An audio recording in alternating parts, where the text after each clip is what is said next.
Eu demorei anos para entender, mas o medo de errar que eu carrego até hoje nasceu dentro da minha própria casa. Não foi na escola, não foi no trabalho, não foi nas amizades. Foi dentro do lugar que teoricamente deveria ser o meu refúgio emocional, onde eu deveria me sentir seguro para errar, para tentar, para aprender, sem medo de punições emocionais. Por muito tempo eu achei que meu medo de fracassar era apenas uma característica minha, algo da minha personalidade. Achava que eu era perfeccionista, inseguro, ansioso e que isso fazia parte de quem eu sou.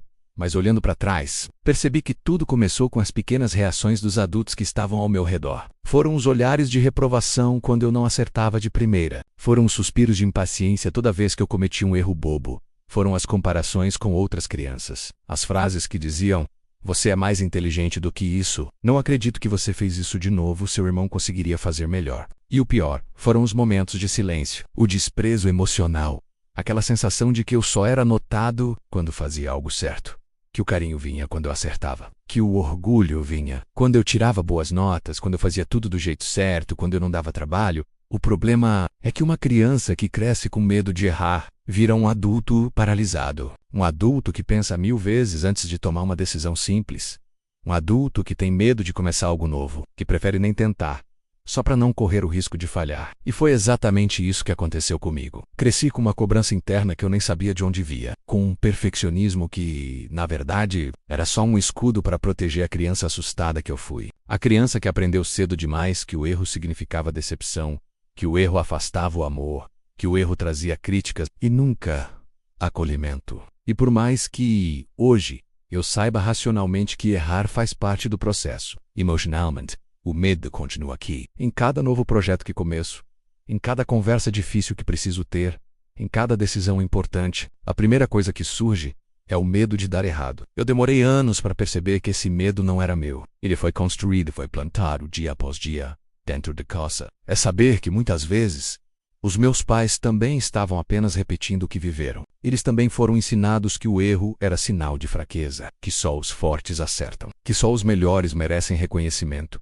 É um ciclo que se repete de geração em geração, até alguém decidir parar, até alguém decidir olhar para dentro e reprogramar essas crenças. Hoje, com muito esforço, estou tentando fazer diferente, tentando me perdoar pelos erros, tentando acolher as minhas falhas, tentando me lembrar todos os dias que o erro faz parte do caminho, que é errando que se aprende, que não existe crescimento sem tropeços. E mais do que isso, tento ser o tipo de adulto que eu gostaria de ter por perto quando era criança. Alguém que diz: "Tá tudo bem errar", que olha nos olhos e diz: "Eu te amo." Mesmo quando você falha, que abraça, em vez de apontar o dedo. Se você tá ouvindo esse vídeo, e se identificando, saiba que você não está sozinho. Muitos de nós crescemos assim, com medo de errar, com medo de decepcionar, com medo de sermos menos do que o esperado. Mas a boa notícia é que a gente pode reescrever essa história.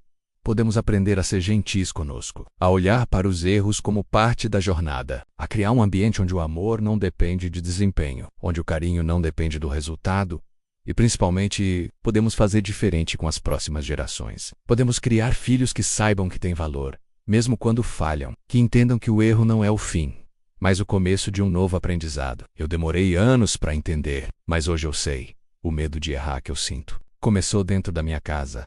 Mas o poder de mudar isso também está nas minhas mãos. Se esse conteúdo te tocou de alguma forma, deixe o seu like, escreve aqui nos comentários o que você sentiu e compartilha com alguém que precisa ouvir isso hoje.